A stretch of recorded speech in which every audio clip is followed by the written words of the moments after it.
All right, let's get right into it. Today, we are cracking open one of the most mysterious and honestly intimidating objects in all of history. We're talking about a medieval manuscript that is so huge, so bizarre, that for centuries, people believed it could only have been written with help from the devil himself. Just to give you an idea of what we're dealing with, get a load of this. It weighs 165 pounds. I mean, that's heavier than a full keg of beer. This isn't just a book you pick up and read, it's practically a piece of furniture. And it's not just heavy, it's huge. We're talking 36 inches tall. That's 3 feet. It is a literal giant in the world of books. You don't just, casually read this thing. You kind of have to confront it. So, this colossal manuscript has a name, of course.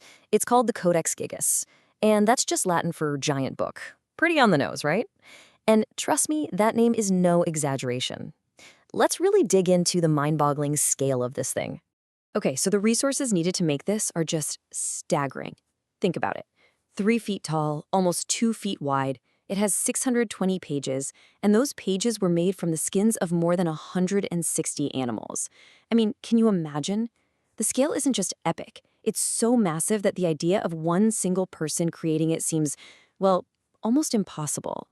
And that right there, that unbelievable, almost impossible scale, is exactly what sparked its dark, twisted legend. See, the story isn't just about how it was made, it's about why it was made, and, more importantly, how fast. So the legend goes something like this.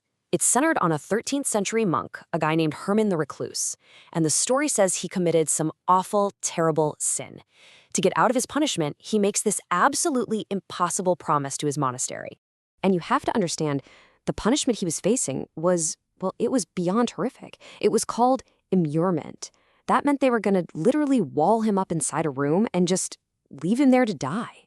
So with that hanging over his head, you can start to see why he was so desperate. The timeline is absolutely crucial to this legend, because as the story goes, Herman starts working, but by midnight, he's barely made a dent. He realizes there's no way he can do it alone.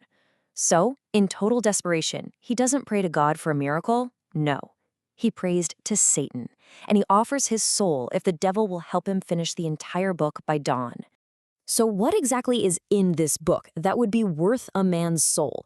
I mean, what could be that important? Well, when the monks finally opened it, they found something way more complex and, frankly, more shocking than any of them could have possibly imagined. It wasn't just a Bible. It was like a whole library bound into one single volume. Sure, it had the Bible in it. That was about half the book. But it also had all this other knowledge, histories, encyclopedias, medical texts, and then this one small but pretty terrifying section on magic and exorcisms. And the level of detail in here is just insane. We're talking the entire Latin Bible, major historical works by the historian Josephus, a 20-volume encyclopedia by Isidore of Seville, a complete history of their own land, Bohemia, and even a couple of full-on medical textbooks. It was basically an attempt to capture all human knowledge in one place. But this is where the book takes a really dark turn. After hundreds and hundreds of pages of scripture and science, the whole tone shifts. Suddenly, it becomes this handbook for spiritual warfare. We're talking magic formulas, incantations to trap spirits, and even detailed instructions on how to perform an exorcism. And this dark section all leads up to the book's single most famous or infamous feature. The one single image that gives the Codex Gigas its sinister nickname, the Devil's Bible. So you have to wonder, right? After all this knowledge, all this history, these strange and dark spells, what could possibly be hiding right in the center of this massive book? The answer is waiting for us on page 577, and it is a startling, full-page, 19-inch tall portrait of the devil himself. Yeah. According to the legend, this was the monk's way of saying thanks, a little thank you note, if you will, to his supernatural co-author. And its placement is absolutely deliberate. This huge portrait of Satan is directly opposite a beautiful illustration of the heavenly city. It's the ultimate medieval showdown, right? You've got damnation and evil on one side, salvation and good on the other. A timeless struggle laid out in stunning and, frankly, pretty terrifying detail. But as creepy as that giant devil portrait is, maybe the most unsettling part of the whole codex is what's missing. Because right after all that dark stuff, the portrait, the exorcisms, we run smack into the book's greatest and still unsolved mystery. 10 pages are gone. Just gone. An entire section right after the instructions on how to fight demons was carefully, deliberately sliced right out of the book centuries ago. And to this day, no one knows for sure who did it or why. And of course, the speculation has run wild for centuries. What could have been on those 10 pages? Were they instructions on how to summon demons, not just fight them? Was it the actual demonic pact that Herman supposedly signed in his own blood? Or was it something else, some kind of knowledge so powerful, so dangerous, that someone decided it had to be ripped out of history forever?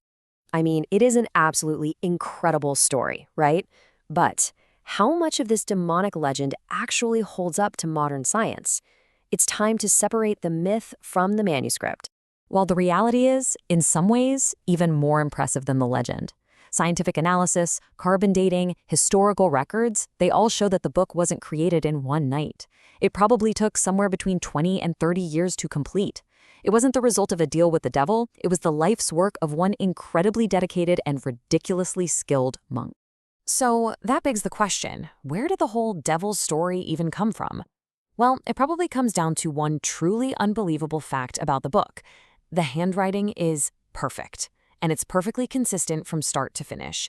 There are no signs of the writer aging, no changes in style over hundreds of pages. It's a feat so incredible that back then, you can see why people would think it had to be supernatural. And thinking about it that way completely reframes the purpose of the book. See, in a time of plague and famine and constant fear, the Codex wasn't a tribute to evil, it was a weapon against it. It was a complete guide on how to understand evil, how to fight it, and ultimately how to defeat it. In a dark world, this book was a book of hope. So where does that leave us? What is the true legacy of the Codex Gigas?